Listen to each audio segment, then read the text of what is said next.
Hi all, welcome to Steadicom MLT Academy. Kerala PSC lab technician എക്സാമിൻ്റെ 75 days ചാലഞ്ചിലെ day 17 video ആണ് ഇന്ന് നമ്മൾ ചെയ്യാൻ പോകുന്നത്. സോ ഇന്ന് നമ്മൾ ഡിസ്കസ് ചെയ്യുന്നത് ബയോകെമിസ്ട്രി ഏരിയയിലെ digestion, absorption of carbohydrate, protein, lipid എന്ന് പറയുന്ന ഒരു ഏരിയ ആണ് നമ്മൾ കവർ ചെയ്യുന്നത്. ഈ ഒരു ടോപ്പിക് റിലേറ്റഡ് ആയിട്ട് കുറേ അധികം ക്വസ്റ്റ്യൻസ് ഒന്നും നമ്മൾ PSCയിൽ കണ്ടിട്ടില്ല. എന്നാലും നമുക്ക് ജസ്റ്റ് ഈ ഒരു ടോപ്പിക് എന്തായാലും കവർ ചെയ്തിട്ട് പോവാം എന്നുള്ളതാണ്. സോ എന്തായാലും നമ്മൾ ഫസ്റ്റ് ക്വസ്റ്റ്യൻ നോക്കാം. The enzyme responsible for the breakdown of starch in the mouth is option A pepsin, option B amylase, option C lipase, option D maltase. അതായത് നമ്മൾ സ്റ്റാർച്ചിൻ്റെ ബ്രേക്ക് ഡൗണിന് വേണ്ടിയിട്ട് നമ്മൾ മൗത്തിൽ ഏത് എൻസൈംസ് ആണ് ഈ ഒരു സ്റ്റാർച്ചിൻ്റെ ബ്രേക്ക് ഡൗൺ നടത്തുന്നത് എന്നുള്ളത്. ഏത് എൻസൈമാണ്? യെസ്, കറക്റ്റ് ആൻസർ ആയിട്ട് വരുന്നത് അമൈലേസ് ആണ്. നമ്മുടെ സ്റ്റാർച്ചിനെ ബ്രേക്ക് ഡൗൺ ചെയ്യാൻ ഹെൽപ്പ് ചെയ്യുന്ന എൻസൈമാണ് സലൈവയിലുള്ള സലൈവറി അമൈലേസ് എന്ന് പറയുന്ന എൻസൈംസ്. സോ ഈ ഒരു ക്വസ്റ്റ്യൻ റിലേറ്റഡ് ആയിട്ട് നമ്മൾ ഡിസ്കസ് ചെയ്യുന്നത് സ്റ്റാർച്ചിൻ്റെയും അതായത് കാർബോഹൈഡ്രേറ്റിൻ്റെയും അതുപോലെ ലിപ്പിഡ്സിൻ്റെയും അതുപോലെ പ്രോട്ടീൻ്റെയും ഡൈജഷൻ എങ്ങനെയാണ് നടക്കുന്നത് എന്നുള്ളതാണ്. അപ്പോൾ ഓരോന്നിലും മൗത്തിൽ ഏത് സ്റ്റെപ്പാണ് നടക്കുന്നത്, അല്ലെങ്കിൽ സ്റ്റൊമക്കിൽ ഏത് സ്റ്റെപ്പാണ്, സ്മോൾ ഇൻറ്റസ്റ്റൈനിൽ വെച്ചിട്ട് ഏത് സ്റ്റെപ്പാണ് നടക്കുന്നത് എന്നുള്ളത് നമുക്കൊന്ന് നോക്കാം. അതിൽ ഫസ്റ്റ് വൺ നമ്മൾ ഡിസ്കസ് ചെയ്യാൻ പോകുന്നത് കാർബോഹൈഡ്രേറ്റിൻ്റെ ഡൈജഷനാണ്. എന്തിൻ്റെ ഡൈജഷനാണ്? കാർബോഹൈഡ്രേറ്റിൻ്റെ ഡൈജഷൻ ആൻഡ് അബ്സോർപ്ഷനാണ്. ഓക്കെ, അത് നമുക്ക് സ്റ്റാർട്ട് ചെയ്യാം. നമുക്കറിയാം കാർബോഹൈഡ്രേറ്റിൻ്റെ ഡൈജഷൻ ശരിക്കും നമ്മൾ ഡൈജഷൻ എന്ന് പറയുമ്പോൾ എപ്പോഴും സ്റ്റൊമക്കിലാണ് ഡൈജഷൻ നടക്കുക എന്നുള്ളതാണ് നമ്മളെ മൈൻഡിൽ എപ്പോഴും ഉണ്ടാവാറുള്ളത് അല്ലേ. ശരിക്കും കാർബോഹൈഡ്രേറ്റിൻ്റെ ഡൈജഷൻ എവിടെ വെച്ച് സ്റ്റാർട്ട് ചെയ്യുന്നുണ്ട്? മൗത്തിൽ വെച്ചിട്ട് കാർബോഹൈഡ്രേറ്റിൻ്റെ ഡൈജഷൻ സ്റ്റാർട്ട് ചെയ്യുന്നുണ്ട്. കാരണം മൗത്തിലെ നമ്മളെ സലൈവറി അമൈലേസ് എന്ന് പറയുന്ന എൻസൈം, മൗത്തിൽ എവിടെയാണ് സലൈവറി അമൈലേസ് ഉള്ളത്? സലൈവയിലാണ് സലൈവറി അമൈലേസ് പ്രസൻ്റ് ആയിരിക്കുന്നത്. സോ ഈ അമൈലേസിൻ്റെ ഫംഗ്ഷൻ എന്താണ്? അത് സ്റ്റാർച്ചിനെ, നമ്മളിപ്പം ചോറാണ് കഴിക്കുന്നതെങ്കിലും മെയിൻ കമ്പോണൻറ്റ് സ്റ്റാർച്ചാണ് വരുന്നത് അല്ലേ. സോ ആ ഒരു സ്റ്റാർച്ചിനെ മാൾട്ടോസ് ആയിട്ട് പാർഷ്യൽ ബ്രേക്ക് ഡൗൺ ആണ്. കംപ്ലീറ്റ് ഇപ്പോൾ കാർബോഹൈഡ്രേറ്റിൻ്റെ ഡൈജഷൻ മൗത്തിൽ വെച്ച് നടക്കുമെന്ന് വെച്ചാൽ ഒരിക്കലും ഇല്ല. പാർഷ്യൽ ആയിട്ടുള്ള ബ്രേക്ക് ഡൗൺ ആണ് ഈ ഒരു മൗത്തിൽ വെച്ച് നടക്കുന്നത്. ശരിക്കും നമ്മൾ ഫുഡ് കഴിക്കുന്ന സമയത്ത് പറയാറുണ്ട്, നന്നായിട്ട് ചതച്ചരച്ച് മൗത്തിലുള്ള ഡൈജഷന് വേണ്ടി ടൈം കൊടുത്തിട്ട് വേണം നമ്മൾ ഫുഡ് കഴിക്കാൻ എന്നുള്ളത്. അതല്ലാണ്ട് നമ്മൾ ചോറ് നേരെ വായിലേക്ക് ഇറക്കുകയാണെങ്കിൽ നമ്മൾ വിഴുങ്ങുകയാണെങ്കിൽ നമ്മൾ സ്റ്റൊമക്കിന് കൂടുതൽ പണി കൊടുക്കുകയാണ് ചെയ്യുന്നത്. കാരണം മൗത്തിലുള്ള ഡൈജഷൻ മര്യാദയ്ക്ക് നടക്കില്ല. സോ മൗത്തിൽ കാർബോഹൈഡ്രേറ്റിൻ്റെ ഡൈജഷൻ നടക്കുന്നുണ്ട്, പാർഷ്യൽ ബ്രേക്ക് ഡൗൺ നടക്കുന്നുണ്ട്. അവിടെ സ്റ്റാർച്ച് എന്ന് പറയുന്ന ഒരു പോളിസാക്കറൈഡ് ആണ് അല്ലേ. സോ അതിനെ മാൾട്ടോസ് ആക്കി മാറ്റുന്നുണ്ട്. മാൾട്ടോസ് എന്ന് പറയുന്നത് എന്താണ്? ഒരു ഡൈസാക്കറൈഡുമാണ്. സോ സ്റ്റാർച്ചിനെ മാൾട്ടോസ് ആക്കി മാറ്റുക എന്നുള്ള ആ ഒരു ഡൈജഷൻ്റെ സ്റ്റെപ്പ് നടക്കുന്നത് എവിടെ വെച്ചിട്ടാണ്? മൗത്തിൽ വെച്ചിട്ടാണ്. അപ്പോൾ നിങ്ങളടുത്ത് ഇനി മറ്റൊരു ക്വസ്റ്റ്യൻ ചോദിക്കുകയാണ്, കാർബോഹൈഡ്രേറ്റിൻ്റെ ഡൈജഷൻ എവിടെ നിന്നാണ് സ്റ്റാർട്ട് ചെയ്യുന്നത് എന്നുള്ളൊരു ക്വസ്റ്റ്യൻ ചോദിച്ചാൽ നിങ്ങൾ ഇനി ആൻസർ ചെയ്യേണ്ടത് എവിടെ നിന്നാണ്? സ്റ്റൊമക്കിൽ നിന്നാണെന്നല്ല, മൗത്തിൽ നിന്ന് എന്ത് നടക്കുന്നുണ്ട്? ഡൈജഷൻ സ്റ്റാർട്ട് ചെയ്യുന്നുണ്ട് എന്നുള്ള ആ ഒരു ആൻസർ നമ്മൾ ചെയ്യണം എന്നുള്ളതാണ്. Okay, so next step. ഇനി അടുത്ത സ്റ്റൊമക്കിൽ വെച്ചിട്ട് കാർബോഹൈഡ്രേറ്റിൻ്റെ ഡൈജഷൻ നടക്കുന്നുണ്ടോ എന്ന് ചോദിച്ചാൽ ഇല്ല. സ്റ്റൊമക്കിൽ കാരണം HCl ഉള്ളത് കൊണ്ട് അവിടെ ഈ അമൈലേസിനൊന്നും ഇനാക്റ്റീവ് ആക്കുന്നുണ്ട്. നമുക്കറിയാം സ്റ്റൊമക്കിലെ മെയിൻ കണ്ടന്റ് എന്ന് പറയുന്നത് HCl ആണ് അല്ലേ, ഹൈഡ്രോക്ലോറിക് ആസിഡ്. സോ അതുകൊണ്ട് അത് അമൈലേസിൻ്റെ ആക്ടിവിറ്റീസിനെ ഇനാക്ടിവേറ്റ് ചെയ്യുന്നതുകൊണ്ട് സ്റ്റൊമക്കിൽ ശരിക്കും കാർബോഹൈഡ്രേറ്റിൻ്റെ ഡൈജഷൻ നടക്കുന്നില്ല. ഓക്കെ, കാർബോഹൈഡ്രേറ്റ് ഡൈജഷൻ സ്റ്റൊമക്കിൽ വെച്ച് നടക്കുന്നില്ല. സ്റ്റൊമക്ക് കഴിഞ്ഞാൽ പിന്നെ എങ്ങോട്ടാണ് ഫുഡ് പോകുന്നത് അല്ലേ? നമ്മൾ സ്മോൾ ഇൻറ്റസ്റ്റൈനെ നമ്മൾ ഡിയോഡിനം, ജെജിനം, ഇലിയം എന്ന് പറഞ്ഞിട്ട് 3 പാർട്ടായിട്ട് എപ്പോഴും പറയാറുണ്ട്. ഡിയോഡിനം എന്ന് പറയുമ്പോൾ നമ്മൾ സ്റ്റൊമക്ക് കഴിഞ്ഞ് സ്മോൾ ഇൻറ്റസ്റ്റൈനിലെ സ്റ്റാർട്ടിങ് പോർഷനെയാണ് നമ്മൾ ഡിയോഡിനം എന്ന് പറയാറുള്ളത്. ഈ ഡിയോഡിനത്തിലേക്ക് വന്നിട്ടായിരുന്നു നമ്മളെ ബൈലും അതുപോലെ പാങ്ക്രിയാറ്റിക് ജ്യൂസൊക്കെ വരുന്നത് ഡിയോഡിനത്തിലേക്കായിരുന്നു. കാരണം നമുക്കറിയാം ഹെപ്പാറ്റോ പാൻക്രിയാറ്റിക് ഡക്റ്റ് ഓപ്പൺ ആവുന്നത് നമ്മളെ ഡിയോഡിനത്തിലേക്കാണ്. സോ പാൻക്രിയാറ്റിക് ആൻഡ് അതുപോലെ തന്നെ ഹെപ്പാറ്റിക് ജ്യൂസ്, അതായത് ബിലിയറി ജ്യൂസൊക്കെ നമ്മളെ ഡിയോഡിനത്തിലേക്ക് വരുന്നുണ്ട്. സോ ഇവിടെ ഡിയോഡിനത്തിൽ വെച്ചിട്ട് നമ്മൾ പാൻക്രിയാറ്റിക് അമൈലേസ് നമുക്കറിയാം പാർഷ്യൽ ഡൈജഷൻ മാത്രമേ മൗത്തിൽ നടക്കുന്നു. എല്ലാ സ്റ്റാർച്ചും മാൾട്ടോസ് ആയിട്ട് നമ്മൾ മൗത്തിൽ വെച്ച് മാറുന്നില്ല. കാരണം നമ്മൾ അത്രയധികം ചവച്ചരച്ചിട്ടല്ല ഭക്ഷണം കഴിക്കുന്നത്. ബാക്കിയുള്ള സ്റ്റാർച്ചുകളൊക്കെ ഈ ഒരു മാൾട്ടോസ് ആയിട്ട് കൺവേർട്ട് ചെയ്യുന്നത് നമ്മളെ പാൻക്രിയാറ്റിക് അമൈലേസ് ആണ്. പാൻക്രിയാറ്റിക് അമൈലേസ് അല്ലെങ്കിൽ പാൻക്രിയാറ്റിക് ജ്യൂസ് നമ്മളെ ഡിയോഡിനത്തിലെത്തും. ആ പാൻക്രിയാറ്റിക് ജ്യൂസിലെ പാൻക്രിയാറ്റിക് അമൈലേസ് ബാക്കിയുള്ള സ്റ്റാർച്ചിനെ മാൾട്ടോസ് ആയിട്ട് കൺവേർട്ട് ചെയ്യും. മാൾട്ടോസ് എന്ന് പറഞ്ഞാലും ഒരു ഡൈസാക്രൈഡ് ആണ്.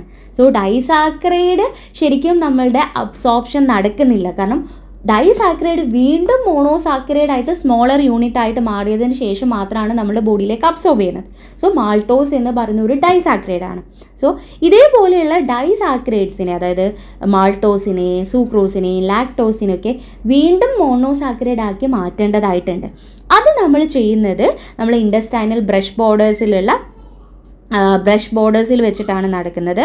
നമ്മളെ മാൾട്ടേസ്, സൂക്രേസ്, ലാക്ടേസ് എന്ന് പറയുന്ന എൻസൈംസ് ആണ് എന്ത് ചെയ്യുന്നത്, ഈ ഒരു ഡൈസാക്രൈഡ്സിനെ വീണ്ടും മോണോസാക്രൈഡ് ആക്കി മാറ്റുന്നത്. അപ്പം മാൾട്ടേസിൻ്റെ പണി എന്താണെന്ന് വെച്ചാൽ മാൾട്ടോസ് എന്ന് പറഞ്ഞാൽ ഗ്ലൂക്കോസ്, 2 ഗ്ലൂക്കോസ് മോണിക്കോൾ ചേർന്നിട്ടുള്ളതാണ് മാൾട്ടോസ് എന്ന് പറയുന്നത്. സോ മാൾട്ടോസിനെ ഗ്ലൂക്കോസും ആക്കി മാറ്റുന്നത്, 2 ഗ്ലൂക്കോസ് മോളിക്കൂളാക്കി മാറ്റുന്നത് ഈ മാൾട്ടേസ് എന്ന് പറയുന്ന എൻസൈമാണ്. അപ്പോൾ സൂക്രേസ് എന്ന് പറയുന്ന എൻസൈം എന്താണ് ചെയ്യുക? സൂക്രേസ് എന്ന് പറയുന്ന എൻസൈം ചെയ്യുന്നത് സൂക്രോസിനെ ഗ്ലൂക്കോസും ഫ്രക്ടോസുമാക്കി മാറ്റുകയാണ്. കാരണം സൂക്രോസ് എന്ന് പറഞ്ഞാൽ ഗ്ലൂക്കോസ് മോളിക്കൂളും ഫ്രക്ടോസ് മോളിക്കൂളും കൂടി ചേർന്നതിനാണ് സൂക്രോസ് എന്ന് പറയുന്നത്. അപ്പോൾ സൂക്രേസ് എന്ന് പറയുന്ന എൻസൈം ഈ സൂക്രോസ് എന്ന് പറയുന്ന ഡൈസാക്രൈഡിനെ ഗ്ലൂക്കോസും ഫ്രക്ടോസും ആയിട്ടുള്ള മോണോസാക്രൈഡ് ആയിട്ട് മാറ്റി കൺവേർട്ട് ചെയ്യും. ഇനി ലാക്ടേസ് അപ്പോൾ എന്തായിരിക്കും ചെയ്യുന്നത്? ലാക്ടേസ് എന്ന് പറയുന്ന എൻസൈം ലാക്ടോസ് എന്ന് പറയുന്ന ഡൈസാക്രൈഡ്സിനെ ഗ്ലൂക്കോസും ഗാലക്ടോസുമായിട്ട് കൺവേർട്ട് ചെയ്യുകയാണ് ചെയ്യുന്നത്. സോ ഓരോന്നും ഡൈസാക്രൈഡിനെ കൺവേർട്ട് ചെയ്യുന്ന എൻസൈംസ് ആണ് മാൾട്ടേസും സൂക്രേസും ലാക്ടേസ് എന്ന് പറയുന്നത്. മാൾട്ടേസിന് ഗ്ലൂക്കോസ് പ്ലസ് ഗ്ലൂക്കോസും, സൂക്രോസിന് ഗ്ലൂക്കോസ് പ്ലസ് ഫ്രക്ടോസും, ലാക്ടോസിന് ഗ്ലൂക്കോസ് പ്ലസ് ഗാലക്ടോസുമായിട്ട് കൺവേർട്ട് ചെയ്യും. അപ്പം നമുക്ക് എന്താക്കി മാറ്റി? ഇപ്പം മോണോസാക്രൈഡ്സ് യൂണിറ്റ് ആയിട്ട് മാറി, അതായത് നമ്മൾ അബ്സോർബിൾ ആയിട്ടുള്ള യൂണിറ്റ് ആയിട്ട് മാറ്റും. ഓക്കെ, ഇനി നമ്മളെ ഡൈജഷൻ അങ്ങനെ കഴിഞ്ഞു. മൗത്തിൽ വെച്ചും സ്മോൾ ഇൻറ്റസ്റ്റൈനിൽ വെച്ചിട്ടും ഡൈജഷൻസ് കംപ്ലീറ്റ് ആയി. ഇനി നമ്മളുടെ അബ്സോർപ്ഷൻ ആണ് അല്ലേ. മോണോസാക്രൈഡ് നമ്മുടെ ബോഡിയിലേക്ക് അബ്സോർബ് ചെയ്യണം. ഡൈജഷൻ മാത്രം നടന്നാൽ പോരാ, നമുക്ക് എനർജിക്ക് ആവശ്യമായിട്ടുള്ള ഗ്ലൂക്കോസ് കിട്ടണമെങ്കിൽ നമ്മുടെ ബോഡിയിലേക്ക് അബ്സോർബ് ചെയ്യണം. അബ്സോർപ്ഷൻ നടക്കുന്നത് മെയിൻലി നമ്മൾ സ്മോൾ ഇൻറ്റസ്റ്റൈനിൽ വെച്ചിട്ട് തന്നെയാണ്. ഈ ജജനത്തിൽ വെച്ചിട്ടാണ് മെയിൻലി അബ്സോർപ്ഷൻ നടക്കുന്നത്. അതിൽ ഗ്ലൂക്കോസിൻ്റെയും ഗാലക്ടോസിൻ്റെയും അബ്സോർപ്ഷന് ഹെൽപ്പ് ചെയ്യുന്നത് മെയിൻലി ഗ്ലൂക്കോസും ഗാലക്ടോസും എൻഡറോസൈറ്റിലേക്ക് അബ്സോർബ് ചെയ്യണം. എൻഡറോസൈറ്റ് എന്ന് ഉദ്ദേശിക്കുന്നത് നമ്മളെ സ്മോൾ ഇൻറ്റസ്റ്റൈൻ സെൽസിനെയാണ് എൻഡറോസൈറ്റ്സ് എന്ന് പറയുന്നത്. സോ എൻഡറോസൈറ്റിലേക്ക് അബ്സോർബ് ചെയ്യാൻ ഹെൽപ്പ് ചെയ്യുന്നത് ഈ സോഡിയം ഡിപ്പെൻഡഡ് ആയിട്ടുള്ള, ഈ എസ് സ്റ്റാൻഡ് ചെയ്യുന്നത് സോഡിയം ആണ് കേട്ടോ. ഈ സോഡിയം ഡിപ്പെൻഡഡ് ആയിട്ടുള്ള ഗ്ലൂക്കോസ് ട്രാൻസ്പോർട്ടേഴ്സ് 1 ആണ് കേട്ടോ. ഗ്ലൂക്കോസ് ട്രാൻസ്പോർട്ടർ ആയിട്ടുള്ള 1, അതായത് ആക്റ്റീവ് ട്രാൻസ്പോർട്ടാണ് നടക്കുന്നത്. സോ ഗ്ലൂക്കോസ് ഡിപ്പെൻഡഡ് ആയിട്ടുള്ള ട്രാൻസ്പോർട്ടറാണ് ഗ്ലൂക്കോസ് ട്രാൻസ്പോർട്ടേഴ്സ് 1 എന്ന് പറയുന്നത്. സോ അതിനെ നമ്മൾ എന്ത് ചെയ്യും? ഗ്ലൂക്കോസിനെയും ഗാലക്ടോസിനെയും എൻഡറോസൈറ്റിലേക്ക് ട്രാൻസ്പോർട്ട് ചെയ്യുകയാണ് ചെയ്യുന്നത്. സോ ഇനി നമ്മൾ ഫ്രക്ടോസിനെ എൻഡറോസൈറ്റിലേക്ക് ട്രാൻസ്പോർട്ട് ചെയ്യാൻ ഹെൽപ്പ് ചെയ്യുന്നത് ഗ്ലൂക്കോസ് ട്രാൻസ്പോർട്ടേഴ്സ് 5 ആണ്. അവിടെ ഫെസിലിറ്റേറ്റഡ് ഡിഫ്യൂഷൻ ആണ് നടക്കുന്നത്. 5 ആണ് ഫ്രക്ടോസ്, 5 ഫോർ ഫ്രക്ടോസിനെ എൻഡറോസൈറ്റിലേക്ക് ട്രാൻസ്പോർട്ട് ചെയ്യാൻ ഹെൽപ്പ് ചെയ്യുന്നത്. സോ അതിനുശേഷം നമ്മൾ എൻഡറോസൈറ്റിൽ നിന്ന് പിന്നെ നമ്മളുടെ ബ്ലഡ് സ്ട്രീമിലേക്ക് എല്ലാ മോണോസാക്രൈഡ്സിനെയും നമ്മൾ ബ്ലഡ് സ്ട്രീമിലേക്ക് അബ്സോർബ് ചെയ്യണം അല്ലെങ്കിൽ ട്രാൻസ്പോർട്ട് ചെയ്യണം അല്ലേ. സോ അതിന് ഹെൽപ്പ് ചെയ്യുന്നത് ഗ്ലൂക്കോസ് ട്രാൻസ്പോർട്ടേഴ്സ് 2 ആണ്. സോ ഗ്ലൂക്കോസിൻ്റെയും ഗാലക്ടോസിൻ്റെയും നമ്മളെ എൻഡറോസൈറ്റിലേക്ക് ട്രാൻസ്പോർട്ടിനേക്ക് ഹെൽപ്പ് ചെയ്യുന്നത് സോഡിയം ഡിപ്പെൻഡഡ് ആയിട്ടുള്ള ഗ്ലൂക്കോസ് ട്രാൻസ്പോർട്ടർ 1 ആണ്. സോ ഫ്രക്ടോസിനെ എൻഡറോസൈറ്റിലേക്ക് ട്രാൻസ്പോർട്ട് ചെയ്യാൻ ഹെൽപ്പ് ചെയ്യുന്നത് ഗ്ലൂക്കോസ് ട്രാൻസ്പോർട്ടർ 5 ആണ്. സോ ഈ എല്ലാ മോണോസാക്രൈഡിനെയും എൻഡറോസൈറ്റിൽ നിന്ന് ബ്ലഡ് സ്ട്രീമിലേക്ക് ട്രാൻസ്പോർട്ട് ചെയ്യാൻ ഹെൽപ്പ് ചെയ്യുന്നത് ഗ്ലൂക്കോസ് ട്രാൻസ്പോർട്ടർ 2 ആണ്. ഇത് ചിലപ്പം ചോദിക്കാം കേട്ടോ. കാരണം ചിലപ്പം എക്സാമിന് ഈ ഗ്ലൂക്കോസ് ട്രാൻസ്പോർട്ടർ 1ൻ്റെയും 5ൻ്റെയും 2ൻ്റെയും ഒക്കെ ഫംഗ്ഷൻ എന്താണെന്നുള്ള രീതിയിലോ അല്ലെങ്കിൽ തിരിച്ച് ഫംഗ്ഷൻ തന്നിട്ട് ഇതിന് ഏത് ട്രാൻസ്പോർട്ടറാണ് ഹെൽപ്പ് ചെയ്യുന്നത് എന്നുള്ള രീതിയിലൊക്കെ ക്വസ്റ്റ്യൻ വേണമെങ്കിൽ ചോദിക്കാം. ഇനി നമുക്ക് ബ്ലഡ് സ്ട്രീം നിന്ന് ലിവറിലേക്ക് ട്രാൻസ്പോർട്ട് ചെയ്യാൻ ഹെൽപ്പ് ചെയ്യുന്നത്. നമ്മൾ ലിവറിൽ വെച്ചിട്ടാണ് മെയിൻലി നമ്മളെ മെറ്റബോളിസവും അതുപോലെ സ്റ്റോറേജിനൊക്കെ വേണ്ടിയിട്ട് ലിവറിലേക്ക് ട്രാൻസ്പോർട്ട് ചെയ്യണം അല്ലേ. മോണോസാക്രൈഡ്സ് നമ്മൾ മെറ്റബോളിസത്തിന് വേണ്ടിയിട്ടും അതുപോലെ സ്റ്റോറേജിന് വേണ്ടിയിട്ടും ലിവറിലേക്ക് എങ്ങനെയാണ് എത്തുന്നത് ചോദിച്ചു കഴിഞ്ഞാൽ ഹെപ്പാറ്റിക് പോർട്ടൽ വെയിൻ വഴിയാണ് ബ്ലഡ് സ്ട്രീമിൽ നിന്ന് ഇത് ലിവറിലേക്ക് ട്രാൻസ്പോർട്ട് ചെയ്യുന്നത്. ഓക്കെ, സോ ബേസിക് ആയിട്ടുള്ള നമ്മൾ absorption and digestion and transportation of carbohydrate നമ്മൾ കവർ ചെയ്തിട്ടുണ്ട്. ഇതിൽ ഓരോ എൻസൈംസിൻ്റെ ഫങ്ഷൻസും ഇതിലുള്ള ഓരോ ട്രാൻസ്പോർട്ടേഴ്സിൻ്റെ ഫങ്ഷൻസും ഇവിടുന്ന് എങ്ങോട്ടാണ് അത് ട്രാൻസ്പോർട്ട് ചെയ്യാൻ ഹെൽപ്പ് ചെയ്യുന്നതെന്നും അത് ആരെയാണ് ട്രാൻസ്പോർട്ട് ചെയ്യാൻ ഹെൽപ്പ് ചെയ്യുന്നതും ഏത് ടൈപ്പ് ഓഫ് ട്രാൻസ്പോർട്ടാണ് അവിടെ നടക്കുന്നത് എന്നുള്ളതും കൂടി നമ്മൾ എന്തായാലും നോട്ട് ചെയ്ത് വെക്കണം. കാരണം ബേസിക് ആയിട്ടുള്ള കാര്യങ്ങളാണ് നമ്മളിവിടെ ഡിസ്കസ് ചെയ്തിട്ടുള്ളത്. സോ നെക്സ്റ്റ് നമുക്ക് ലിപ്പിഡിൻ്റെ ഡൈജഷൻ നോക്കാം. നമ്മൾ കാർബോഹൈഡ്രേറ്റിൻ്റെ ഡൈജഷൻ പറഞ്ഞു, നമ്മൾ മൗത്തിൽ വെച്ച് സ്റ്റാർട്ട് ചെയ്യുന്നുണ്ട് എന്ന് പറഞ്ഞു അല്ലേ. അതേപോലെ തന്നെ ലിപ്പിഡിൻ്റെ ഡൈജഷനും മൗത്തിൽ വെച്ച് സ്റ്റാർട്ട് ചെയ്യുന്നുണ്ട്. ഓക്കെ, അപ്പോൾ നിങ്ങൾ ആലോചിച്ച് നോക്കിക്കേ, നമ്മൾ മൗത്ത് വായിൽ വെച്ച് ചവച്ചരയ്ക്കുക എന്ന് പറയുന്നത് വളരെ ഇമ്പോർട്ടൻ്റ് ആയിട്ടുള്ള കാര്യമാണല്ലേ. കാരണം നമ്മൾ ഡൈജഷൻ സ്റ്റാർട്ട് ചെയ്യുന്നത് മൗത്തിൽ വെച്ചിട്ടാണ്. ഇപ്പോൾ ലിപ്പിഡിൻ്റെ ഡൈജഷൻ ആയിക്കോട്ടെ കാർബോഹൈഡ്രേറ്റിൻ്റെ ഡൈജഷൻ ആയിക്കോട്ടെ. സോ ഈ ലിപ്പിഡിൻ്റെ ഡൈജഷന് വേണ്ടിയിട്ട് അവിടെ ആരെയാണ് ഉള്ളത്? യെസ്, നമ്മൾ നേരത്തെ പറഞ്ഞതുപോലെ ലിംഗ്വൽ ലിപ്പേസ് പ്രസൻ്റ് ആണ് അല്ലേ. ലിംഗ്വൽ ലിപ്പേസ് ഉണ്ട് ഈ ഓറൽ ക്യാവിറ്റി ഓർ മൗത്തിൽ. ഇത് നമ്മളെ ട്രൈഗ്ലിസറൈഡിൻ്റെ അല്ലെങ്കിൽ small amount of triglyceride break down in to diglyceride and free fatty acids. മൊത്തത്തിൽ ലിപ്പിഡിൻ്റെ ഡൈജഷൻ മൊത്തം മൗത്തിൽ വെച്ച് അങ്ങ് നടക്കുന്നില്ല. കുറച്ച് എമൗണ്ട് ഓഫ് ട്രൈഗ്ലിസറൈഡ്സ് എന്തായിട്ട് മാറും? ഡൈഗ്ലിസറൈഡ്സും അതുപോലെ ഫ്രീ ഫാറ്റി ആസിഡുമായിട്ട് മൗത്തിൽ വെച്ചിട്ട് തന്നെ കൺവേർട്ട് ചെയ്യുന്നുണ്ട്. അതിനെ ഹെൽപ്പ് ചെയ്യുന്നത് ആരാണ്? ലിംഗ്വൽ ലിപ്പേസ് എന്ന് പറയുന്ന എൻസൈമാണ്. സോ അത്രയും പോർഷൻ നമ്മൾ മൗത്തിൽ വെച്ച് നടന്നു. ഓക്കെ, ഇനി നമ്മൾ എവിടെയായിരിക്കും ബാക്കിയുള്ള ഡൈജഷൻ നടക്കുന്നത് അല്ലേ? സ്റ്റൊമക്കിൽ വെച്ചിട്ടാണ്. പക്ഷേ നമ്മൾ കാർബോഹൈഡ്രേറ്റിൽ നമ്മൾ പറഞ്ഞു സ്റ്റൊമക്കിൽ വെച്ചിട്ട് കാർബോഹൈഡ്രേറ്റിൻ്റെ ഒരു ഡൈജഷനും നടക്കുന്നില്ലെങ്കിലും പക്ഷേ സ്റ്റൊമക്കിൽ വെച്ചിട്ട് നമ്മൾ ലിപ്പിഡിൻ്റെ ഡൈജഷൻ നടക്കുന്നുണ്ട്. കാരണം അവിടെയുള്ള ഗ്യാസ്ട്രിക് ലിപ്പേസ് എന്ന് പറയുന്ന എൻസൈം നേരത്തെ മൗത്തിൽ എന്താണോ നടന്നത് അതേപോലെ തന്നെ ട്രൈഗ്ലിസറൈഡ്സിനെ ഡൈഗ്ലിസറൈഡ്സും ഫ്രീ ഫാറ്റി ആസിഡുമായിട്ട് ഈ ഗ്യാസ്ട്രിക് ലിപ്പേസും കൺവേർട്ട് ചെയ്യുന്നുണ്ട്. ഓക്കെ, ഇങ്ങനെ ട്രൈഗ്ലിസറൈഡ്സിനെ ഡൈഗ്ലിസറൈഡ്സും ഫ്രീ ഫാറ്റി ആസിഡായിട്ട് ഗ്യാസ്ട്രിക് ലിപ്പൈസ് സ്റ്റൊമക്കിൽ വെച്ചിട്ട് കൺവേർട്ട് ചെയ്യുന്നുണ്ട്. ഇനി ബാക്കിയുള്ള ഡൈജഷൻ നമ്മളെ ഡിയോഡിനം അല്ലെങ്കിൽ സ്മോൾ ഇൻറ്റസ്റ്റൈനിലെ ഡിയോഡിനം പോർഷനിലാണ് നടക്കുന്നത്. ഈ ഡിയോഡിനത്തിൽ ഞാൻ നേരത്തെ പറഞ്ഞു അല്ലേ, നമ്മൾ കാർബോഹൈഡ്രേറ്റിൻ്റെ ഡൈജഷൻ പറയുമ്പോൾ ഈ ഡിയോഡിനം പാർട്ടിലേക്കായിരുന്നു നമ്മളെ ഹെപ്പാറ്റിക് പാങ്ക്രിയാറ്റിക് ജ്യൂസൊക്കെ വരുന്നത്. അതായത് ബൈലും അതുപോലെ പാങ്ക്രിയാറ്റിക് ജ്യൂസൊക്കെ വരുന്നത്. സോ ബൈൽ സാൾട്ട്, അതായത് ലിവറിൽ വരുന്ന ഈ ബൈൽ സാൾട്ട് നമ്മുടെ ഈ ലിപ്പിഡ്സിൻ്റെ എമൽസിഫിക്കേഷൻ, ഫാറ്റിൻ്റെ എമൽസിഫിക്കേഷൻ എന്ന് പറയുന്ന ഒരു പ്രോസസ്സിനെ ഹെൽപ്പ് ചെയ്യുന്നുണ്ട്. അപ്പോൾ ബൈൽ നമുക്കറിയാം, ബൈൽ എന്ന് പറയുന്നത് സെക്രീറ്റ് ചെയ്യുന്നത് ലിവറാണ്, അത് സ്റ്റോർ ചെയ്ത് വെക്കുന്നത് ഗോൾ ബ്ലാഡറാണ്. സോ അത് പിന്നെ നമ്മളെ ഹെപ്പാറ്റോ പാങ്ക്രിയാറ്റിക് ഡക്റ്റ് വഴി നമ്മളെ ഡിയോഡിനത്തിലെത്തുമ്പം ഈ ബൈലിലുള്ള ബൈൽ സാൾട്ട് ഫാറ്റിൻ്റെ എമൽസിഫിക്കേഷനിൽ ഹെൽപ്പ് ചെയ്യുന്നുണ്ട്. ഫാറ്റിൻ്റെ എമൽസിഫിക്കേഷൻ എന്ന് പറഞ്ഞാൽ നമ്മൾ ഈ ഫാറ്റിനെ സ്മോളർ ഡ്രോപ്ലെറ്റ്സ് ആക്കിയിട്ട് മിസെല്ലെ ഫോം ചെയ്യുക എന്നുള്ളതാണ് ഈ എമൽസിഫിക്കേഷൻ എന്ന് പറയുന്നത്. കാരണം കുറച്ചും കൂടി സർഫസ് ഏരിയ കൂട്ടുക എന്നുള്ളതാണ് ഈ എമൽസിഫിക്കേഷൻ്റെ പർപ്പസ് എന്ന് പറയുന്നത്. അപ്പം ഈ ലാർജസ്റ്റ് ആയിട്ടുള്ള ഫാറ്റ് മോളിക്യൂളിനെ സ്മോളർ ആയിട്ടുള്ള ഡ്രോപ്ലെറ്റ്സ് ആക്കിയിട്ട് മാറ്റുക എന്ന് പറയുന്നതാണ് ഈ എമൽസിഫിക്കേഷൻ എന്ന് പറയുന്നത്. അതല്ലെങ്കിൽ നമ്മളതിന് മിസെല്ലെ ഫോമേഷൻ എന്ന് പറയാം.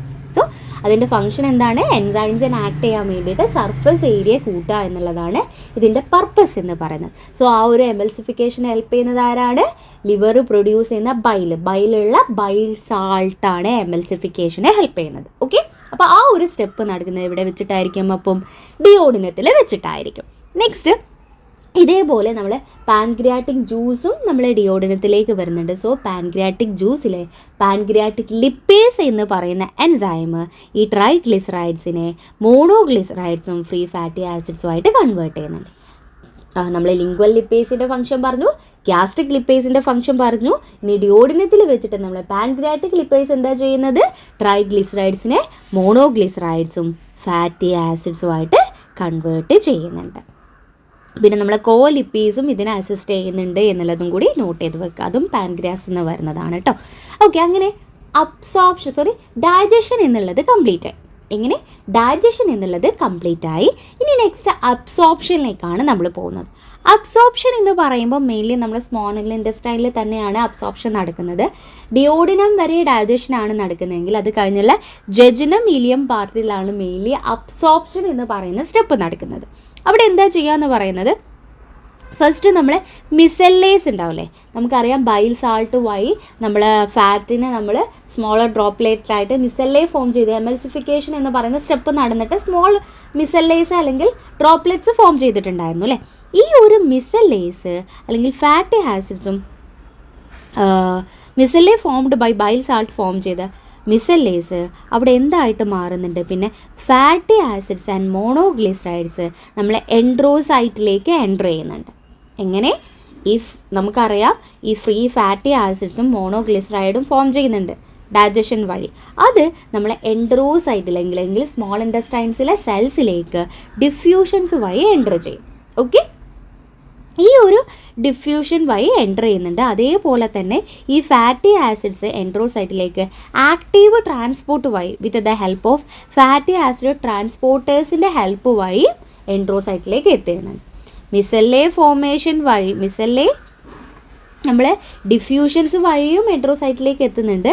ആക്റ്റീവ് ട്രാൻസ്പോർട്ട് വഴി ഫാറ്റി ആസിഡ് ട്രാൻസ്പോർട്ടേഴ്സിൻ്റെ ഹെൽപ്പോട് കൂടിയിട്ടും എൻഡ്രോസൈറ്റിലേക്ക് എത്തുന്നുണ്ട്, ഈ ഫാറ്റി ആസിഡ് ഹെൽപ്പ് എത്തുന്നുണ്ട്. സോ അതിനുശേഷം ഈ ഫ്രീ ഫാറ്റി ആസിഡ്സും അതേപോലെ തന്നെ നമ്മളെ മോണോഗ്ലിസറൈഡ്സും തിരിച്ച് ട്രൈഗ്ലിസറൈഡ് ആയിട്ട് റീഫോർമേഷൻ നടക്കുന്നുണ്ട്. അതായത് റീഅസംബിൾ. ഇപ്പോൾ നമ്മൾ എൻഡ്രോസൈറ്റിൻ്റെ ഉള്ളിൽ വെച്ചിട്ട് എൻഡ്രോസൈറ്റിലേക്ക് നമ്മൾ മോണോഗ്ലിസറൈഡ്സും നമ്മൾ ഫ്രീ ഫാറ്റി ആസിഡ്സും എൻഡ്രോസൈറ്റിലേക്ക് എത്തിയല്ലോ, അത് വീണ്ടും റീഅസംബിൾ ചെയ്തിട്ട് ട്രൈസാക്രൈഡ് ആയിട്ട് തന്നെ മാറും.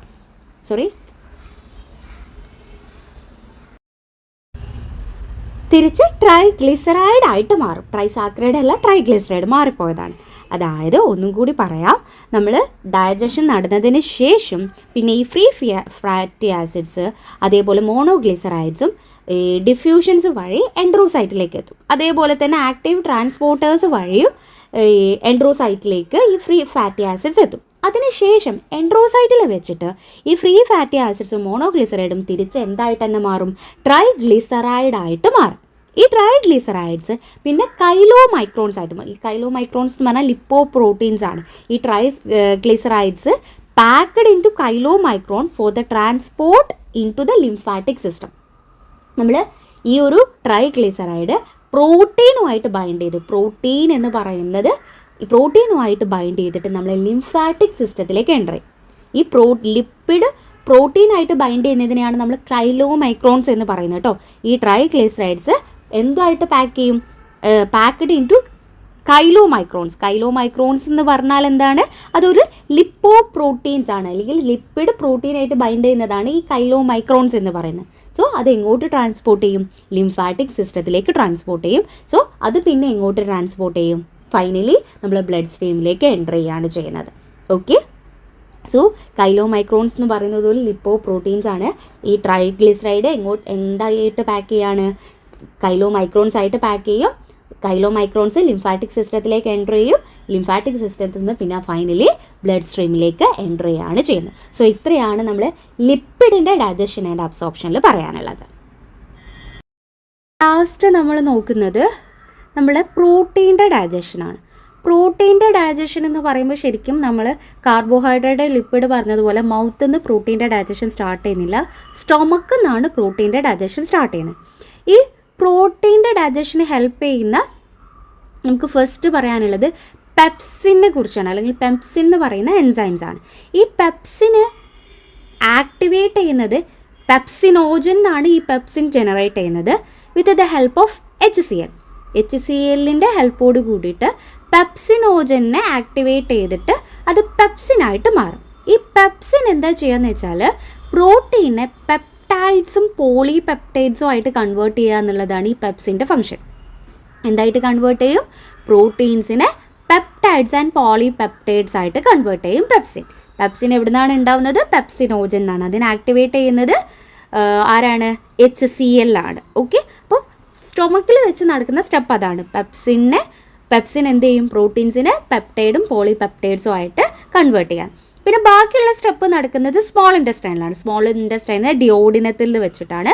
ഡിയോഡിനത്തിൽ നമുക്ക് മെയിൻലി ട്രിപ്സിന്, കൈമോട്രിപ്സിന്, കാർബോക്സി പെപ്റ്റൈഡ്സ്, ഇതെല്ലാം നമ്മൾ പാൻക്രിയാസിൽ നിന്ന് വരുന്ന എൻസൈംസ് ആണ്. ഈ ട്രിപ്സിൻ എന്ന് പറയുന്നത് പാൻക്രിയാസിൽ നിന്നാണ് വരുന്നത്. അത് ആക്ടിവേറ്റ് ചെയ്യുന്നത് ട്രിപ്സിനോജൻ എന്നാണ്. ട്രിപ്സിനോജനെ ആക്ടിവേറ്റ് ചെയ്യുന്ന എൻസൈമാണ് ഈ ട്രിപ്സിൻ എന്ന് പറയുന്നത്. അതെന്താ ചെയ്യുകയെന്ന് വെച്ചാൽ നമ്മൾ പോളിപെപ്റ്റൈഡ്സിനെ സ്മോളർ പെപ്റ്റൈഡ്സ് ആയിട്ട് കൺവേർട്ട് ചെയ്യും. അതേ ഫംഗ്ഷൻ തന്നെയാണ് നമ്മൾ കൈമോട്രിപ്സിനും ചെയ്യുന്നത്. കൈമോട്രിപ്സിനെ ആക്ടിവേറ്റ് ചെയ്യുന്നത് കൈമോട്രിപ്സിനോജൻ നിന്നാണ് ആക്ടിവേറ്റ് ചെയ്യുന്നത്. അതും പോളിപെപ്റ്റൈഡ്സിനെ സ്മോളർ പെപ്റ്റൈഡ്സ് ആയിട്ട് കൺവേർട്ട് ചെയ്യുകയാണ് ചെയ്യുന്നത്. സോ ഇനി അതിൽ കാർബോക്സി പെപ്റ്റിഡേസസ് എന്ന് പറയുന്ന എൻസൈംസ് ഉണ്ട്. അതും പാൻക്രിയാസ് റിലീസ് ചെയ്യുന്ന എൻസൈമാണ്. സോ ഇതെന്താ ചെയ്യുക എന്ന് പറഞ്ഞാൽ നമുക്ക് പോളിപെപ്റ്റൈഡ്സിനെ സ്മോളർ പെപ്റ്റൈഡ് ആയിട്ട് മാറ്റിയിട്ടുണ്ടല്ലോ. ഈ പെപ്റ്റൈഡിൻ്റെ കാർബോക്സിൽ എൻഡിൽ നിന്ന് അമിനോ ആസിഡ്സിനെ ക്ലീവ് ചെയ്യുക എന്നുള്ളതാണ് ഈ കാർബോക്സി പെപ്റ്റൈഡ്സിൻ്റെ ഫംഗ്ഷൻ. ഒന്നുകൂടി പറയാം, പെപ്സിന് നമ്മൾ പ്രോട്ടീനെ പോളിപെപ്റ്റൈഡ്സ് ആയിട്ട് കൺവേർട്ട് ചെയ്യുന്നുണ്ട്. ഈ പോളിപെപ്റ്റൈഡ്സിന് സ്മോളർ പെപ്റ്റൈഡ്സ് അല്ലെങ്കിൽ ക്ലീവ് ചെയ്യുക എന്നുള്ളതാണ് ആരുടെ ഫംഗ്ഷൻ? ട്രിപ്സിൻ്റെയും കൈമോട്രിപ്സിൻ്റെ ഫംഗ്ഷൻ. ഈ പെപ്റ്റൈഡ്സിന് കാർബോക്സിൽ ഉണ്ടെന്ന് അമിനോ ആസിഡ്സിനെ ക്ലീവ് ചെയ്യുക എന്നുള്ളതാണ് നമ്മൾ കാർബോക്സി പെപ്റ്റിഡേസിൻ്റെ ഫംഗ്ഷൻ വരുന്നത്. ഓക്കെ, സോ അതേപോലെ തന്നെ നമ്മളെ ഇൻഡസ്ട്രൈനൽ ബ്രഷ് ബോർഡറിലുള്ള എൻസൈംസ് ആണ് ഈ പെപ്റ്റിഡേസ് എന്ന് പറയുന്ന എൻസൈംസ്. ഈ പെപ്റ്റിഡേസ് എൻസൈം എന്താ ചെയ്യുകയെന്ന് വെച്ചാൽ നമ്മൾ ഒലിഗോ പെപ്റ്റൈഡ്സിന് അല്ലെങ്കിൽ പെപ്റ്റൈഡ്സിന് അമിനോ ആസിഡ്സിനെയും ഡൈപെപ്റ്റൈഡ്സിനെയും ട്രൈപെപ്റ്റൈഡ്സിനെയും എന്ത് ചെയ്യുന്നുണ്ട്? ആയിട്ട് കൺവേർട്ട് ചെയ്യുക എന്നുള്ളതാണ് നമ്മൾ പെപ്റ്റിഡേസ് എൻസൈംസിൻ്റെ ഫംഗ്ഷൻ വരുന്നത്. സോ സ്റ്റൊമക്കിൽ വെച്ചിട്ട് പെപ്സിനെ പ്രോട്ടീൻസിനെ പോളിപെപ്റ്റൈഡ്സും പെപ്റ്റൈഡ്സ് ആയിട്ട് കൺവേർട്ട് ചെയ്യും. ഇനി ഡിയോഡിനത്തിൽ വെച്ചിട്ട് നമ്മൾ ട്രിപ്സിന് പോളിപെപ്റ്റൈഡ്സിനെ സ്മോളർ പെപ്റ്റൈഡ് ആയിട്ടും കൈമോട്രിപ്സിനും പോളിപെപ്റ്റൈഡ്സിനെ സ്മോളർ പെപ്റ്റൈഡ്സ് ആയിട്ട് കൺവേർട്ട് ചെയ്യും. അവിടെ തന്നെ പാൻക്രിയാസിൽ നിന്ന് തന്നെ റിലീസ് ചെയ്യുന്ന കാർബോക്സി പെപ്റ്റിഡൈസ് പെപ്റ്റൈഡിൽ നിന്ന് കാർബോക്സിൽ എൻഡുന്ന അമിനോ ആസിഡ്സിനെ ക്ലീവ് ചെയ്യും. പിന്നെ അതേപോലെ നമ്മൾ ഇൻഡസ്ട്രൈനൽ ബ്രഷ് ബോർഡേഴ്സിലുള്ള പെപ്റ്റിഡേസ് എന്ന് പറയുന്ന എൻസൈംസ് ഈ പെപ്റ്റൈഡ്സിൽ നിന്ന് അമിനോ ആസിഡ്സിനെയും ഡൈപെപ്റ്റൈഡ്സിനെയും ട്രൈപെപ്റ്റൈഡ്സുമായിട്ട് കൺവേർട്ട് ചെയ്യുന്നുണ്ട്. ഇനി അതിൻ്റെ അബ്സോർപ്ഷനാണ് മെയിൻലി നമുക്ക് നോക്കാനുള്ളത്. അബ്സോർപ്ഷൻ മെയിൻലി നമ്മൾ ജെജിനത്തിൽ നിന്ന് അല്ലെങ്കിൽ ഇലിയം പാർട്ടിൽ നിന്നാണ് നടക്കുന്നത്. അവിടെ നമ്മൾ എൻഡ്രോസൈറ്റിലേക്ക് ട്രാൻസ്പോർട്ട് ചെയ്യാം. അമിനോ ആസിഡ്സിനെ എൻഡ്രോസൈറ്റിലേക്ക് ട്രാൻസ്പോർട്ട് ചെയ്യാൻ വേണ്ടി നമ്മൾ അമിനോ ആസിഡ് ആക്റ്റീവ് ട്രാൻസ്പോർട്ടേഴ്സ് ഉണ്ട്. സോ ആക്റ്റീവ് ട്രാൻസ്പോർട്ടാണ് നടക്കുന്നത്. അതേപോലെ തന്നെ നമുക്ക് അവിടെ ഡൈപെപ്റ്റൈഡ്സും ട്രൈപെപ്റ്റൈഡ്സും ഉണ്ടല്ലോ, അതിനെ ട്രാൻസ്പോർട്ട് ചെയ്യാൻ വേണ്ടിയിട്ട് ഈ പെപ്റ്റൈഡ് ട്രാൻസ്പോർട്ടേഴ്സ് ഉണ്ടാവും. പെപ്റ്റൈഡ് ട്രാൻസ്പോർട്ടേഴ്സ് ഉണ്ടാവും. എൻഡ്രോസൈറ്റിലേക്ക് ട്രാൻസ്പോർട്ട് ചെയ്യാൻ വേണ്ടി പെപ്റ്റൈഡ് ട്രാൻസ്പോർട്ടേഴ്സും പ്രസൻ്റ് ആയിരിക്കും. സോ അവിടെ നിന്ന് നമ്മളെ എൻഡ്രോസൈറ്റിൽ നിന്ന് പിന്നെ നമ്മൾ ബ്ലഡ് സ്ട്രീമിലേക്ക് അമിനോ ആസിഡ് ട്രാൻസ്പോർട്ട് ചെയ്യുന്നത് ഫെസിലിറ്റേറ്റഡ് ഡിഫ്യൂഷൻ ട്രാൻസ്പോർട്ടേഴ്സ് വഴിയാണ്. ഈ എൻഡ്രോസൈറ്റിൽ നിന്ന് ബ്ലഡ് സ്ട്രീമിലേക്ക് എന്ത് ചെയ്യുന്നത്? ഈ ഒരു അമിനോ ആസിഡ് ട്രാൻസ്പോർട്ട് ചെയ്യുന്നത്. സോ അവിടുന്ന് പിന്നെ നമ്മൾ ലിവറിലേക്കൊക്കെ ട്രാൻസ്പോർട്ട് ചെയ്യുന്നത് നമ്മൾ നേരത്തെ പറഞ്ഞതുപോലെ ഹെപ്പാറ്റിക് പോർട്ടൽ വെയിൻ വഴിയാണ് നമ്മൾ എന്ത് ചെയ്യുന്നത്? ഈ അമിനോ ആസിഡ്സ് ലിവറിലേക്ക് ട്രാൻസ്പോർട്ട് ചെയ്യുന്നത്. സോ ബേസിക് ആയിട്ടുള്ള ഒരു ഡൈജഷൻ ആൻഡ് അബ്സോർപ്ഷൻ ആണ് നമ്മളിവിടെ ഡിസ്കസ് ചെയ്തിട്ടുള്ളത്. സോ ഇതൊന്ന് ഡീറ്റെയിൽ ആയിട്ട് അധിക ക്വസ്റ്റ്യൻസ് ഒന്നും ചോദിച്ചിട്ടില്ല, എന്നാലും ബേസിക് ആയിട്ട് ഇത്രയും കാര്യങ്ങൾ നമ്മൾ എന്ത് ചെയ്യണം? അറിഞ്ഞിരിക്കണം. ഈ വീഡിയോ നിങ്ങൾക്ക് യൂസ്ഫുൾ ആയിട്ടുണ്ടാവുമെന്ന് വിചാരിക്കുന്നു. നമുക്ക് മറ്റൊരു ടോപ്പിക്ക് നെക്സ്റ്റ് വീഡിയോയിൽ ഡിസ്കസ് ചെയ്യാം. Thank you.